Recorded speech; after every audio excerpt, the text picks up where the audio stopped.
North Pacific garbage path എന്ന് അതിന് പേരിട്ടത്. ആ ചുഴിയുടെ തീരത്ത് ഒരു ഐലൻഡ് ഉണ്ട്. ആ ഐലൻഡിൽ ഒരു പക്ഷി ഉണ്ടായിരുന്നു, ആൽബട്രോസ് പക്ഷികൾ. അവർ മുട്ടയിട്ട് കുഞ്ഞുങ്ങളെ വിരിയിക്കും. ഒരു കുഞ്ഞേ വിരിയുള്ളൂ, ഒരു മുട്ടയെ അടയിരിക്കുന്നത്. ആ അടയിരുന്ന് വിരിഞ്ഞ് വരുന്ന കുഞ്ഞുങ്ങൾ ആഹരിക്കുന്നത് ഇന്ന് മുഴുവനായിട്ടും നമ്മളെ മിഠായി കവറ്, നമ്മുടെ സിം കാർഡ്, അവരെ അതുവഴി പോയ സഞ്ചാരികൾ ഒരു സംഘം അവിടെ നടത്തിയ പഠനത്തിൽ വരുന്നത് ബേഡ്സിനെ അവർ പോസ്റ്റ്മോർട്ടം ചെയ്ത് ആയിരക്കണക്കിന് ബേഡ്സ് ചത്ത് കിടക്കുന്നു. പോസ്റ്റ്മോർട്ടം ചെയ്ത് നോക്കുമ്പോൾ നമ്മൾ കളഞ്ഞിരിക്കുന്ന സകല വസ്തുക്കളും, നമ്മളെ ബട്ടൺ വരെയുണ്ട്, നമ്മുടെ മെമ്മറി കാർഡും സിം കാർഡ് വരെയുണ്ട്. എന്ന് വെച്ചാൽ നമ്മൾ പെറുക്കിയിരിക്കുന്ന പ്ലാസ്റ്റിക് ആണെങ്കിൽ നമ്മൾ അലക്ഷ്യമായി കളഞ്ഞിരിക്കുന്ന സകല വേസ്റ്റും ലോകത്തെ ഏതോ മനുഷ്യർ 2000 മൈലുകൾക്ക് അപ്പുറത്താണ്, മിഡ്വേ ഐലൻഡിൽ നിന്ന് 2000 മൈലുകൾക്ക് അപ്പുറത്താണ് ഒരു മനുഷ്യൻ താമസിക്കുന്നത്. ഒന്നുകിൽ ജപ്പാനിലോ അല്ലെങ്കിൽ അമേരിക്കയിലോ എവിടെ ആയിരിക്കും. ഇത്രയും മനുഷ്യർ താമസിക്കാത്ത ഒരു ഐലൻഡിലെ ആയിരക്കണക്കിന് പക്ഷികൾ വേസ്റ്റ് നിന്ന് ചാവുന്നുണ്ടെങ്കിൽ മനുഷ്യൻ എന്തുമാത്രം അക്രമങ്ങൾ ഭൂമിയിൽ ചെയ്യുന്നുണ്ട് എന്നുള്ളതാണ്. അപ്പോൾ വേസ്റ്റ് പെറുക്കുക എന്നുള്ളത് പെറുക്കാൻ തീരുന്ന ഒരു കാര്യമല്ല. വേസ്റ്റ് എന്ന് പറയുന്ന ഒരു വസ്തുവേ ഇല്ല എന്നാ. വേസ്റ്റ് ഇല്ല.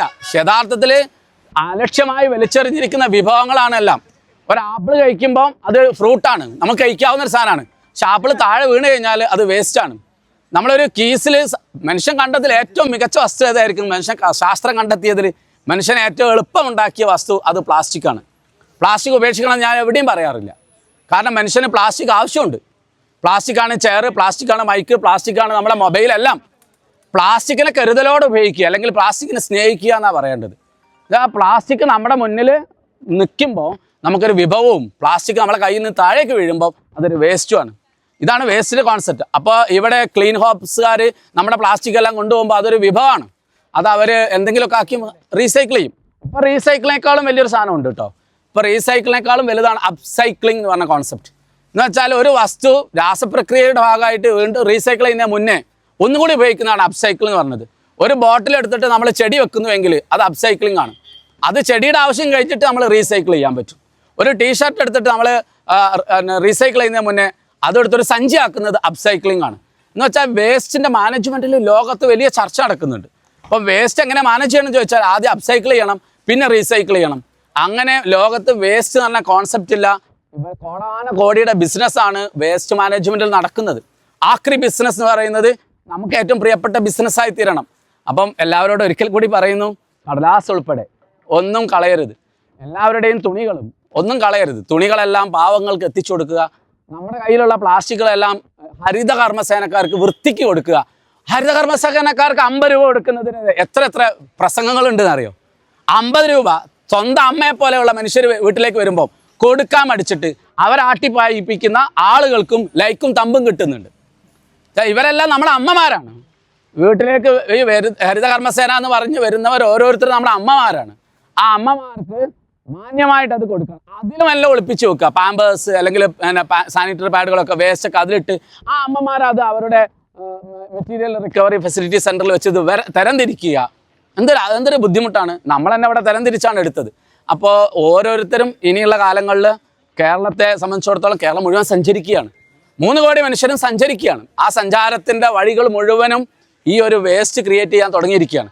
അപ്പോൾ ഹരിത കർമ്മസേന വീട്ടിലെ വേസ്റ്റ് എടുക്കുന്നത്, പക്ഷെ വീട്ടിലല്ല വേസ്റ്റ് കിടക്കുന്നത്. വീട്ടിൽ വേസ്റ്റേ ഇല്ല.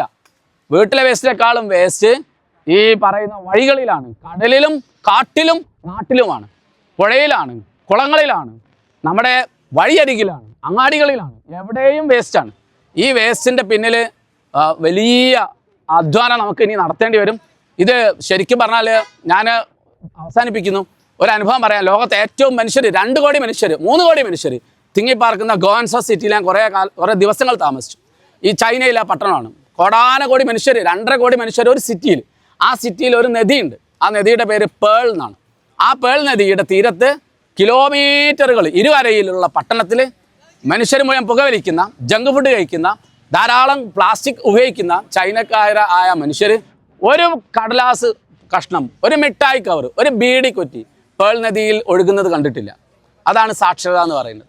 ആ നിലയിലേക്ക് നമുക്ക് എന്ന് വളരാൻ പറ്റുന്നുവോ അന്ന് നമ്മുടെ നഗരങ്ങളെ ഏറ്റവും മനോഹരമായി കാണാൻ സാധിക്കും. അന്ന് നമുക്ക് നമ്മുടെ നാടിനെ പ്രൊട്ടക്റ്റ് ചെയ്യാൻ പറ്റും. അപ്പോൾ ഞാൻ അവസാനിപ്പിക്കുന്നു. എല്ലാ എക്യുപ്മെൻസും ആയി. അപ്പോൾ നിശബ്ദമായി ഇത്രയും കേട്ടതിലും നിങ്ങളോട് സംസാരിക്കാൻ പറ്റിയതിന് സന്തോഷം. കാട്ടിലും നാട്ടിലൊക്കെ കൂടും. സുഹൃത്തുക്കളെല്ലാം കൂട്ടി ഈ ടീമിനെ നന്നാക്കിയെടുക്കും.